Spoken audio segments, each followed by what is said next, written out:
Hello fellow traders, an update on the crazy GameStop stock.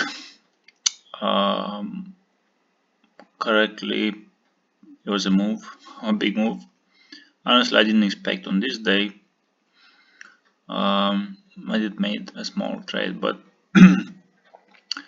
um, I think this is not over yet. I took a position on the fourth, as I said. Closed yesterday position because I noticed they're really selling it overnight. So today I expect it's gonna be a little bit down.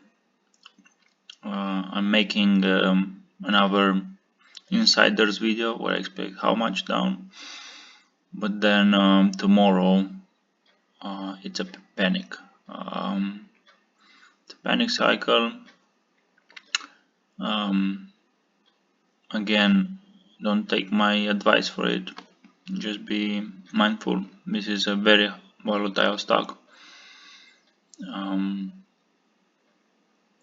if you prefer something more steady, then move somewhere. Maybe Boyle. It's another good move. We'll see today. Start picking up, but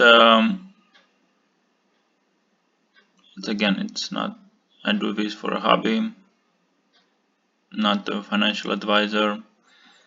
So be careful on your trades. Good luck.